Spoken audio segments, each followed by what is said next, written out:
안녕하세요. 저는 가평에서 국제 반려동물 문화원을 운영하고 있는 최영서 원장입니다. 강아지를 제가 5살 때부터 계속 좋아를 해서 다양한 협회 활동도 하고, 그때는 강사무 공식 카페라고 내부에 있는 커뮤니티를 운영을 하고 있고요.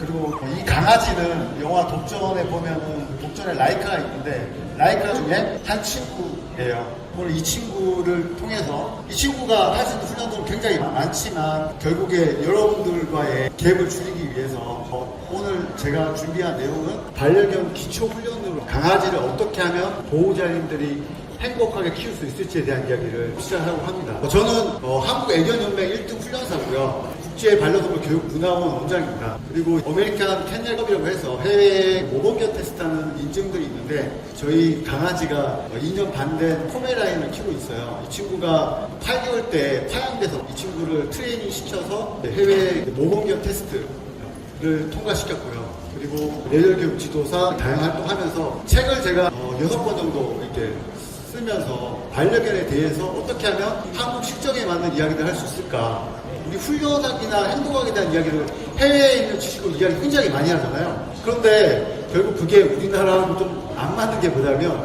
컬처 쇼크가 있거든요. 문화적인 환경이나 생각하는 차이가 크기 때문에 저는 한국에서 강아지를 오랫동안 키워보면서 어떻게 하면 우리나라 사람들 이해할 수 있는 이야기를 할 수 있을까라는 관점으로 해서 훈련에 공부하고 있고 행동학 책을 쓰면서 행동학에 대한 관점들을 많이 보고 있어요. 보호자님들 강아지를 잘 키우기 위해서는 보호자가 공부를 해야 되거든요.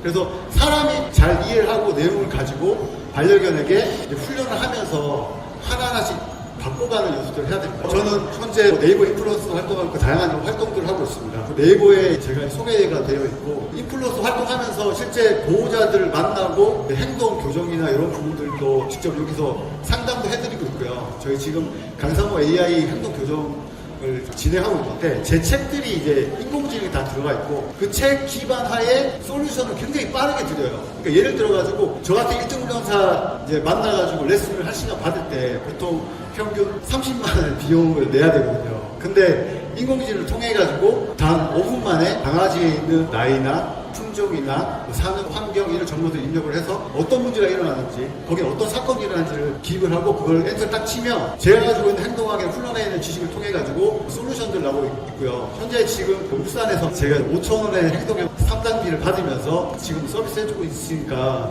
행사 끝나고 나서 궁금한 거 있으신 분들은 저한테 찾아오시면 전혀 설명해 드리겠습니다. 오늘 이 훈련견 을 떠나서 이 친구가 굉장히 이제 사람하고 교감하면서 훈련이 굉장히 잘 돼 있는 친구고요. 이렇게 반려견을 나하고 교감하면서 훈련을 해서 잘 키울 수 있는 방법에 대한 것들을 어떻게 하면 반려인 여러분들의 삶 속에서 녹여낼 수 있을까라고 해서 11가지에 대한 내용들을 준비했습니다. 첫 번째는 반려견을 잘 키우기 위해서는 반려견과의 접촉 시간들을 굉장히 많이 늘려야 돼요. 반려견을 데리고 아침에 산책하기도 하고 그리고 장복 옆에 이렇게 반려견과 함께 뭔가 어떤 행동을 할 때 움직이면서 장고 옆에 뛰어 옆에 따라 앉아 뛰어 어휴 잘했어요. 옳지. 그러니까 얘하고 저하고 뭘 했어요. 제가 원하는 행동을 할 때 딱딱 끊어서 이야기해줬지만 그 동작을 잘 따라왔고 내가 원하는 이 통제 영역에 들어와서 나하고 교감하면서 내가 원하는 행동을 했을 때 제가 안아주고 칭찬해주고 했잖아요. 얘한테 어떤 기억이 생겼어요? 좋은 기억이 생겼어요. 좋은 기억이 생겼기 때문에 보호자와 강아지와의 신뢰감들이 늘어나요. 이렇게 접촉 시간을 많이 늘리고 그리고 산책만 무조건 하면 안 되고요. 강아지는 산책도 중요한데 원발 던지라든지 터그놀이를 한다든지 달리기를 한다든지 해서 활동성에 대한 문제들을 해결해야 돼요. 저는 보더콜리를 키우고 있어요. 10개월 된 모모라는 친구를 키우고 있는데 이 친구 활동성이 굉장히 심해요. 그래서 지금 저도 보면은 손목 여기 아대 같은 것들을 차고 있는데 터그놀이 해주고 원반 해주고 엄청 제 인스타 보시면 아시겠지만 활동적으로 움직이거든요. 그렇게 하는 보호자의 노력이 굉장히 필요합니다. 두 번째는 건강 체크를 잘 해야 돼요. 우리가 반려견의 관찰을 하다 보면 아이들이 아플 수가 있어요. 항체 검사도 해야 되고 사전에 질병들을 예방해야 되고 요즘엔 폐보험도 많이 나와 있잖아요. 이 폐보험도 해야 되는 이유가 뭐냐면 어떤 예상 못한 질병들이 커지면은 거기에 대응하기 힘들고 또 강아지들은 일반 진료기 때문에 비용적인 부담이 커서 건강 체크를 사전에 미리 잘 하시면 강아지를 행복하게 잘 키울 수 있습니다. 세 번째는 반려견을 자유롭게 다룰 수 있어야 돼요. 자유롭게 다루려고 하면 결국에는 처음에는 이렇게 줄을 잡고 따라 하는 행동도 중요하지만 이런 행동도 할 때 뛰어! 뭔가 하나하나씩 경험해서 맞추고 이런 연습들을 매일매일 반복하는 거예요. 그러면 이제 줄을 풀고 나서도 옆에 따라 뛰어! 옆에 이런 것들이 가능하거든요. 그렇기 위해서 제가 여러분들에게 꼭 알려드리고 싶은 거 뭐냐면 한 장면 한 장면 끊어서 생각을 해야 됩니다. 그러니까 한 번에 이걸 다 넣고 하는 게 아니라 참고 옆에 앉아. 옳지. 잘했어. 뛰어! 옳지. 앉아. 기다려. 앞에. 옳지. 옆에. 행동에 대한 것들을 하나하나씩 끊어서 생각을 하고 매일매일 반복하면서 훈련을 시키다 보면 반려견의 지능이 어떻게 돼요? 3세에서 5세 지능이에요. 이 지능에 맞춰서 사람들이 생각할 수 있고 사람들의 IQ가 원체 높잖아요. 우리가 아이를 키우는 심정으로 이 아이의 눈높이를 맞춰주는 연습들을 하게 되면 충분히 여러분들이 원하는 반려견의 모습들을 하나하나 바꿔갈 수 있습니다. 그리고 명령어를 보호자님들 상담해보면 하는 말이 뭐냐면 늘 이렇죠. 우리 개는 뭐가 안 돼요. 앉지도 않아요. 엎드리지도 않아요. 뭐도 안 돼요. 이렇게 이야기해요. 근데 보호자 한번 해보세요 라고 하면 이렇게 앉아, 엎드려, 앉아 이렇게 얘기해요. 근데 강아지는 정확한 신호와 억양, 톤, 자세 이런 것들에 대한 것들을 다 느끼거든요. 사람이 하는 것을 다 느끼거든요. 어떨 때는 내가 이렇게 손으로만 했을 때도 앉을 수가 있고 어떨 때는 그냥 옆으로 어깨만 이렇게 했을 때도 앉을 수도 있고 아니면 억양으로 해서 앉을 수도 있고 그런 것들이 계속 바뀌기 때문에 연습들이 되게 많이 필요합니다. 대신에 이제 앉으라 할 때 앉아, 엎드려 할 때 엎드려, 기다려 할 때 기다려, 단호하게 정확하게 딱 하고 만약에 원하지 않는 잘못된 어떤 물건들을 먹거나 물었을 때는 마! 라고 한다든지 아니면 아우! 이라고 한다든지 정확하게 딱딱 끊어주는 것들을 하게 되면 강아지에 대한 것들을 정확하게 교육을 시킬 수 있어요. 아까 말씀드렸던 것처럼 프레임을 끊으라고 했던 이유 중에 하나는 이런 동작들을 단계적으로 진행을 해야 돼요. 한 번도 이 허들을 안 넘어온 친구에게 갑자기 막 끌어가지고 이거 확 넘으라고 그러면 안 하거든요. 그런 거를 내가 어떻게 하면 이 친구에게 단계적으로 끊어가지고 요 앞에 가서 앉게만 해도 허들이라는 게 있는데 난 여기 앉았는데 보호자님이 이 아빠가 나한테 간식을 줘. 그냥 칭찬을 해줘. 그럼 첫 단계에 좋은 기회가 생겼죠. 그리고 여기까지 갔는데 이게 너무 높으면 이걸 빼가지고 또 낮추고 그런 작업들을 하면서 한 단계 한 단계 맞춰주다 보면은 이게 반복 학습이 돼요.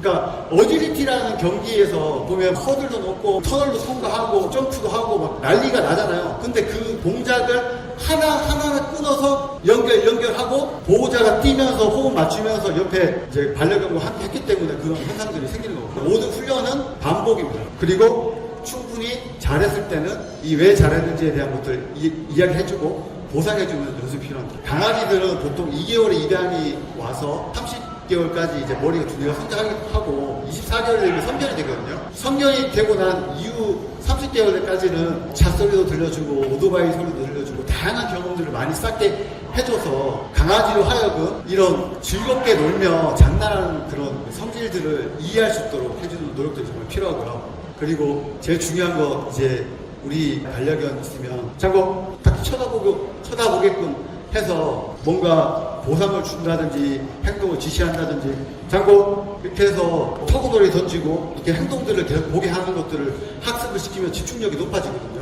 그런 것들을 많이 연습하면 강아지 집중력을 키울 수 있습니다. 그리고 제일 중요한 거는 보호자가 어느 순간에 어떤 장소에서 어떤 환경에서도 아이의 이름을 불렀을 때 자꾸 딱 이렇게 볼 수가 있어요. 그래야지만 우리가 원하는 행동에 아이들이 따라갈 수 있습니다. 결국에 단호하고 정확하게 이야기하라고 했지만 아이들의 애정이 있지만 얘네들도 어떤 행동에 대한 것들을 저희가 익숙하게 살아가기 위해서는 상벌체계가 명확해야 돼요. 그러니까 예를 들어 이런 거죠. 간식을 줄 때 있잖아요. 강아지 있으면 잡고 잡고 귀여워 이렇게 해가지고 간식을 막 줘요. 그러면 얘는 아무 행동도 안 했는데 규칙도 무너지고 다 무너졌는데 뭔가 보상이 계속 이루어지잖아요. 이러면 얘를 통제할 수 없게 돼요. 왜냐하면 내가 원하는 행동이나 원하는 것들에 대한 것들을 맞출 필요가 없거든요. 그런 관점으로 봐서 상벌 체계에 대한 것들을 명확하게 하시고 어느 정도는 선이나 가이드라인을 보호자가 생각을 해서 지킬 수 있는 형성이 돼야 되거든요. 그리고 제일 중요한 거는 아침에 일어나면 같이 산책을 하고 또 걸으면서 걸으면서 규칙적으로 이런 루틴을 형성하면 얘도 알아요.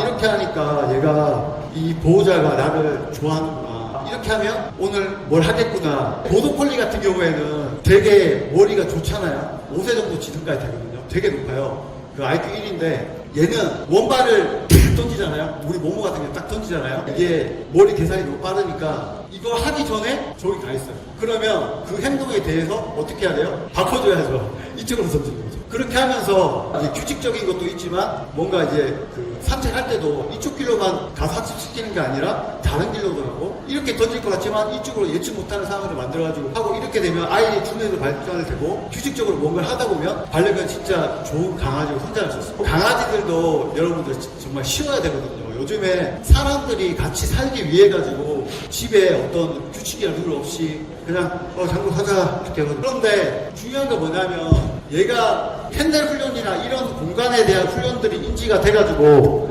하우스라고 명령을 했을 때 하우스가 정확하게 이루어지면 그 공간 안에서 안정감을 느끼게 되거든요. 자기의 영역에 대한 것들이 정해지고 사람이 사는 곳, 함께하는 곳에 대한 공간들이 분리가 되는데 그런 것들이 안 되기 때문에 그런 문제들은 생기게 됩니다. 저는 여기까지 준비했고요. 이 친구는 독전 라인하고 저는 강성호 교수님이라고 스타게 훈련사, 젠틀맨 영화 터널 곡성에 있는 영화에 들어가는 출연견들을 트레이닝하시는 강성호 교수님의 제자고 저하고 포용자 하시는 분이라서 강성호 교수님의 장고를 데려와서 이렇게 말씀드렸고요. 다음에 또 기회가 된다면 울산에서 더 멋진 팬문화를 위해서 함께 이야기하고 소통하도록 하겠습니다. 저는 지금까지 최우선 박사였습니다. 감사합니다.